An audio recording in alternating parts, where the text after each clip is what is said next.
আসসালামু আলাইকুম। আজ ১৯ মার্চ ২০২৫ খ্রিস্টাব্দ, ৫ চৈত্র ১৪৩১ বঙ্গাব্দ, ১৮ রমজান ১৪৪৬ হিজরি, বুধবার। সংবাদ পাঠ করছি মনির হোসেন কামাল। প্রথমেই শুনবেন সংবাদ শিরোনাম। ঈদের লম্বা ছুটিতে যাচ্ছে বাংলাদেশ। ধর্ষণের শিকার ভুক্তভোগীর পরিচয় প্রকাশ না করার নির্দেশ।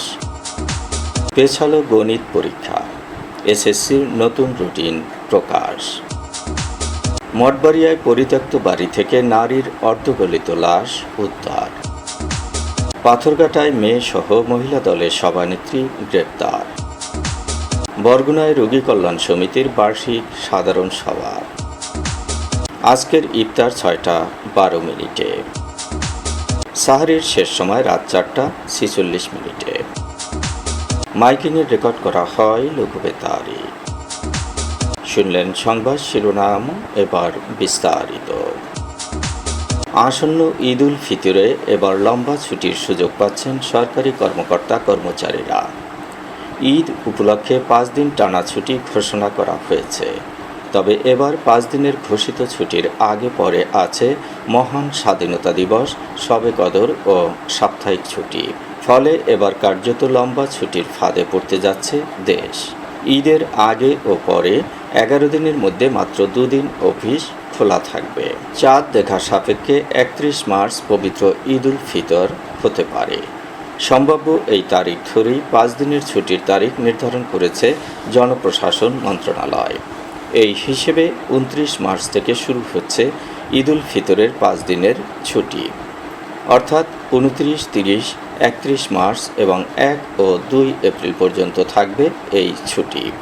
এর মধ্যে ঈদের দিন সাধারণ ছুটি, আর ঈদের আগের ২ দিন এবং পরের ২ দিন নির্বাহী আদেশে সরকারি ছুটি। নির্ধারিত ছুটি শুরুর আগের দিন ২৮ মার্চ সাপ্তাহিক ছুটির দিন শুক্রবার। একই সঙ্গে একই দিন পবিত্র শবে কদরেরও ছুটি। এই ছুটি শুরুর আগে আছে ২৬ মার্চ মহান স্বাধীনতা দিবসের ছুটি। তারপর দিন বৃহস্পতিবার ২৭ মার্চ একদিন অফিস খোলা থাকবে। অন্যদিকে ছুটি শেষে অফিস খুলবে ৩ এপ্রিল বৃহস্পতিবার। তারপরের ২ দিন আবার সাপ্তাহিক ছুটির দিন শুক্র ও শনিবার। অর্থাৎ ২৬ মার্চ থেকে ৫ এপ্রিল পর্যন্ত ১১ দিনের মধ্যে অফিস চলবে মাত্র ২ দিন, একদিন ঈদের আগে এবং আরেক দিন ঈদের পরে। ছুটির বিধিমালা অনুযায়ী এই ২ ছুটির মাঝে নৈমিত্তিক ছুটি দেওয়ার নিয়ম নেই। নিলে তা টানা ছুটি হয়ে যাবে। অবশ্য অর্জিত ছুটি নেওয়ার সুযোগ আছে।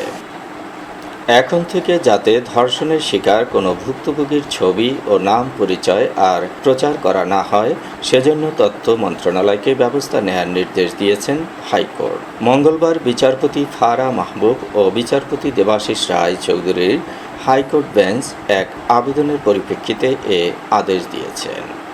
একই সঙ্গে বরগুনায় ধর্ষণের শিকার কিশোরী ও তার পরিবারকে নিরাপত্তা দিতে পুলিশ সুপার ও জেলা প্রশাসককে নির্দেশ দিয়েছেন হাইকোর্ট। এছাড়াও ভুক্তভোগীকে দেখাশোনা করার জন্য সমাজসেবা অধিদপ্তরের এক কর্মকর্তাকে নিয়োগ করারও নির্দেশ দেওয়া হয়। গত ৫ মার্চ বরগুনায় ৭ম শ্রেণী পড়ুয়া এক কিশোরী ধর্ষণের শিকার হয়। এ ঘটনায় কিশোরীর বাবা বরগুনা সদর থানায় সিজিত রায় সহ ২ জনের নামে ধর্ষণের মামলা দায়ের করেন। এরপর ১১ মার্চ কর্মস্থলে গিয়ে নিখোঁজ হন কিশোরীর বাবা।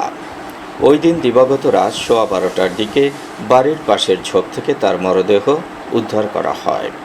এ ঘটনায় কিশোরীর মা বাদী হয়ে অজ্ঞাত পরিচয়ের ৫ থেকে ৬ জনকে আসামি করে বরগুনা সদর থানায় একটি হত্যা মামলা দায়ের করেছে। পরিবারের দাবি, পরিকল্পিতভাবেই তাকে হত্যা করা হয়েছে। চলতি বছরের মাধ্যমিক স্কুল সার্টিফিকেট, এসএসসি ও সমমানের গণিত পরীক্ষার তারিখ একদিন পেছানো হয়েছে। ২০ এপ্রিলের পরিবর্তে এ পরীক্ষা আগামী ২১ এপ্রিল অনুষ্ঠিত হবে। ঢাকা মাধ্যমিক ও উচ্চ মাধ্যমিক শিক্ষা বোর্ডে নতুন এই রুটিন প্রকাশ করেছে। এর আগে এই পরীক্ষা ২০ এপ্রিল ইস্টার সানডের ছুটির দিনে অনুষ্ঠিত হওয়ার কথা ছিল, ঢাকা মাধ্যমিক ও উচ্চ মাধ্যমিক শিক্ষা বোর্ডের নতুন সংশোধিত রুটিন অনুযায়ী 2025 সালের এসএসসির তৃতীয় পরীক্ষা শুরু হচ্ছে আগামী 10 এপ্রিল থেকে। এ পরীক্ষা শেষ হবে 13 মে। এবারও বাংলা প্রথম পত্রের পরীক্ষা দিয়ে শুরু হবে এসএসসি পরীক্ষা। পরীক্ষা শেষ হবে বাংলা আবশ্যিক দ্বিতীয় পত্রের ও সহজ বাংলা দ্বিতীয় পত্র দিয়ে। নির্দিষ্ট দিনগুলোতে সকাল 10টা থেকে বেলা 1টা পর্যন্ত তৃতীয় পরীক্ষা অনুষ্ঠিত হবে। ব্যবহারিক পরীক্ষা অনুষ্ঠিত হবে 15 থেকে 22 মে পর্যন্ত। পিরোজপুরের মঠবাড়িয়া উপজেলার আমরাগাছিয়া ইউনিয়নের সোনাখালী গ্রামে গলাকাটা অবস্থায় অজ্ঞাত এক নারীর লাশ উদ্ধার করেছে পুলিশ। মঙ্গলবার বিকেল 5:30টার দিকে আমরাগাছিয়া ইউনিয়নের উত্তর সোনাখালী গ্রামের মিরাজ হাজির পরিত্যক্ত বাড়ি থেকে মরদেহটি উদ্ধার করা হয়। মঠবাড়িয়া থানার ওসি আবদুল্লাহ আল মামুন জানিয়েছেন, মঙ্গলবার বিকেল 5টার কিছু পরে সোনাখালী থেকে 999-এ কল দিয়ে স্থানীয়রা একটি লাশের কথা জানায়। তারা পরিত্যক্ত বাড়ি থেকে অজ্ঞাত নারীর মরদেহ উদ্ধার করেন। মরদেহটি মস্তকবিহীন। মরদেহ কয়েকদিন আগে হওয়ায় শরীরে পচন ধরেছে।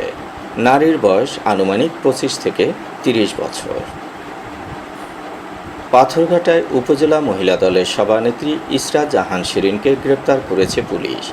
আসামি ছিনিয়ে নেয়ার অভিযোগে তাকে গ্রেপ্তার করা হয়েছে। মঙ্গলবার রাত 10টার দিকে নিয়মিত মামলার আসামি সোহানকে গ্রেপ্তার করে পুলিশ।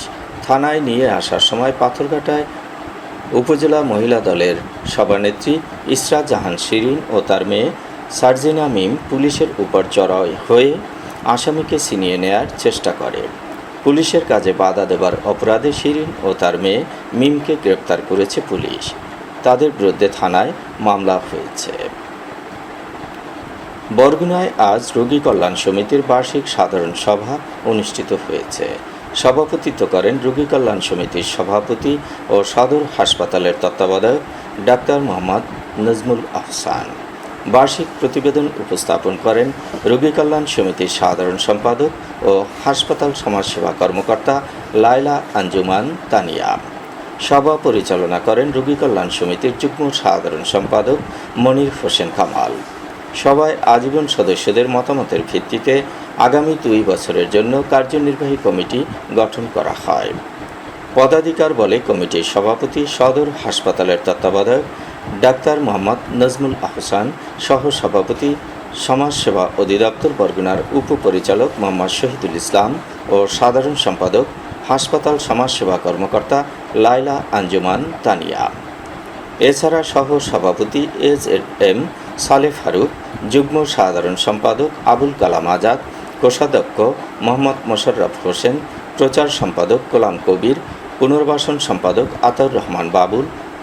সদস্যরা হচ্ছেন শামস উদ্দিন খান, নিগাজ সুলতানা আজাদ, খালেদা ইসলাম সুইটি, খোকন শরীফ, ফেরদৌসি মহুয়া, রেজবুল কবির, মোহাম্মদ আব্দুর রব, জাফরুল হাসান জাফর ও ফয়সাল আহমেদ।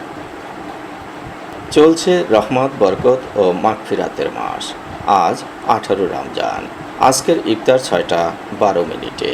সাহরির শেষ সময় রাত 4:46। মাইকিংয়ের রেকর্ড করা হয় লোকবেতারে। সুমধুর ও সুস্পষ্ট কণ্ঠে মাইকিংয়ের জন্য লোকবেতারের বিকল্প নেই। লোকবেতারের সাউন্ডপ্রুফ স্টুডিওতে করা হচ্ছে গান ও নাটকের রেকর্ড। সেই সাথে লোকবেতারে নামমাত্র টাকায় প্রচার করা হচ্ছে বিজ্ঞাপন। 15 সেকেন্ডের বিজ্ঞাপন প্রচারিত হচ্ছে মাত্র 500 টাকায়। 30 সেকেন্ডের বিজ্ঞাপন 1000 টাকা, 45 সেকেন্ডের বিজ্ঞাপন 1500 টাকা আর 1 মিনিটের বিজ্ঞাপন প্রচার করা হয় মাত্র 2000 টাকায়। নির্ধারিত টাকার বিনিময়ে প্রতিদিন কমপক্ষে 5 বার করে পুরো 1 মাস বিজ্ঞাপন প্রচার করা হবে। মাইকিং ও বিজ্ঞাপনের জন্য যোগাযোগ করবেন 0-1-77-55-66-445 নম্বরে। এবারে শুনবেন আবহাওয়ার খবর।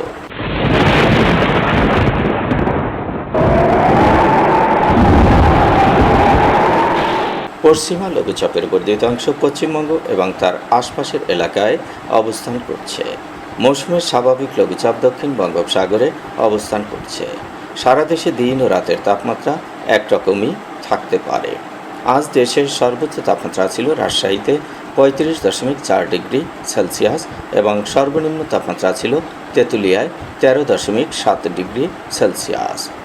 বরগুনার সর্বোচ্চ তাপমাত্রা 33.4 ডিগ্রি সেলসিয়াস, সর্বনিম্ন 24 ডিগ্রি সেলসিয়াস।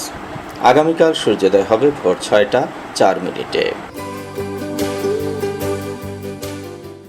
সংবাদ শেষ করার আগে শিরোনামগুলো আবার পড়ছি। ঈদের লম্বা ছুটিতে যাচ্ছে বাংলাদেশ। ধর্ষণের শিকার ভুক্তভোগীর পরিচয় প্রকাশ না করার নির্দেশ। পেছালো গণিত পরীক্ষা, এসএসসির নতুন রুটিন প্রকাশ। মঠবাড়িয়ায় পরিত্যক্ত বাড়ি থেকে নারীর অর্ধগলিত লাশ উদ্ধার। পাথরঘাটায় মেয়েসহ মহিলা দলের সভানেত্রী গ্রেপ্তার। বরগুনায় রোগী কল্যাণ সমিতির বার্ষিক সাধারণ সভা। আজকের ইফতার 6টা 12 মিনিটে। সাহারির শেষ সময় রাত 4টা 46 মিনিটে। মাইকিংয়ের রেকর্ড করা হয় লোকবেতারে। সংবাদ শেষ করার আগে জানিয়ে দিচ্ছি লোকবেতারের সংবাদ জানানোর মোবাইল নম্বর। আপনার এলাকার গুরুত্বপূর্ণ সংবাদ জানাতে ফোন করুন 0-177-55-66-445 নম্বরে। আর লোকবেতারের সাথে যুক্ত হয়ে গান শুনতে চাইলে SMS করুন 01782973478 নম্বরে। মোবাইল করবেন 01959438545 নম্বরে। বিশ্বের সব জায়গা থেকেই শুনতে পারবেন লোকবেতার। লোকবেতার FM.org ওয়েবসাইটের মাধ্যমে শুনুন সরাসরি অনুষ্ঠান। সংবাদ পাঠ এখানেই শেষ করছি।